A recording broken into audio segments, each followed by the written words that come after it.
Welcome to Mosul Facebook page. You have in front of me Billy JACKA, the Groundsman of Mosul. Thanks for joining me, Bill, on this interesting training night. You're welcome. First question I'd like to ask you, Bill, since we've had the coronavirus, how have you benefited from improving the ground? It's been perfect because the pitch has had a proper rest, nobody running around on it.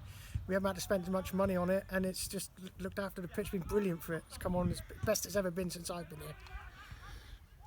On March the 23rd, what was you thinking when the Prime Minister announced that there would be no sport, no nothing? What am I going to do now?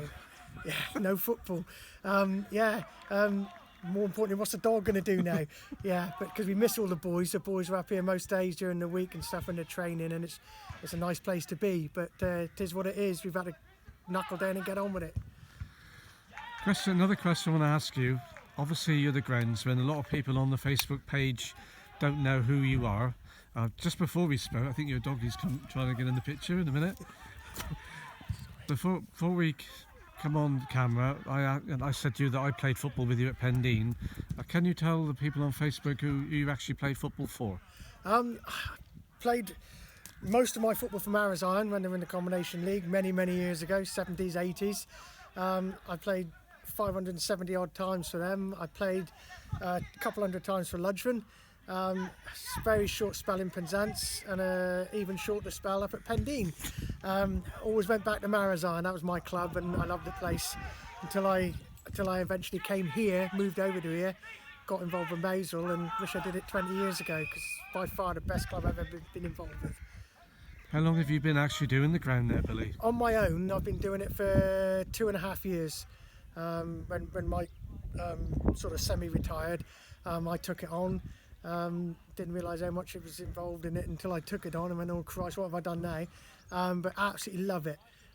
Biggest buzz I get is watching the boys play football on it, because if you produce a good pitch, they can play, and all of them can play, and that's what gives me the motivation to keep going.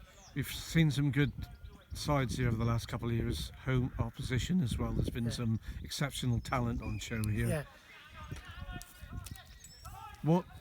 What's your normal Saturday preparation for doing the field?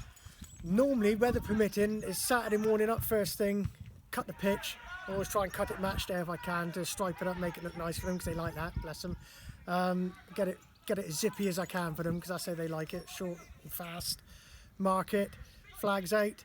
That's it then. All the preparation is normally done like Wednesday, Thursday, Friday, you know, so it's just finishing off just to make it look pretty on a Saturday morning for them and get it as good as we can, so they can just turn up and off they go. So you've seen a lot of players. Many players impress you here? Is there any names that sort of stand out from certain games that you've seen that sort of... Callum Elliott was our manager for a while, came down from Scotland. Probably not the most gifted player we had, but he had everything. He motivation, desire. When he wanted to play, he could really run a game, and I really rated him. Proper good player. He's probably my favourite player we've had out of all of this. Gerrans, 47 goals season before last, done that by accident, that's class, you know.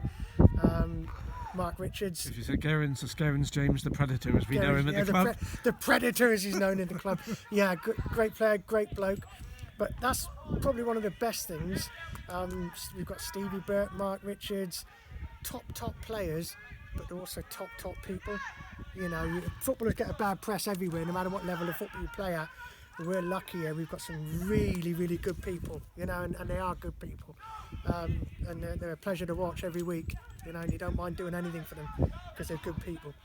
With the season about to start, what do you think we've got in store for our Mosul Facebook supporters, and also the Facebook live games that will be coming up throughout the season? What can you see prospects for this club this season? Jake and Fletch have worked really hard during the lockdown, and they've brought in their players, and looking at it from what I've seen of it so far, and I see them all the time, I think this is the best squad we've had since I've been here by a long way. They're all good players, and I know other sides are recruited well, but I think we're going to upset an awful lot of sides this year. I think we're going to be there or thereabouts this year. I'm convinced of it. From what I've seen, they're top players again this year, even better than what we've had in previous years. So I'm really excited about the season. I think we're going to be flying. We got a visitor here beside us to tell me we're live doing this at the moment. There's a young man throwing the ball. So, well, thank you for your time. I know you have been rewarded for doing the ground. I think everybody at Mousel and that follows you on, whether it's the Facebook page or not, can thank you enough for your contribution to the club. And I just want to say on behalf of Mousel, thank you for everything that you do for the club, and we cannot wait for the season. Thank you, Antony. It's an absolute pleasure, mate. Thank you Cheers. so much. Cheers.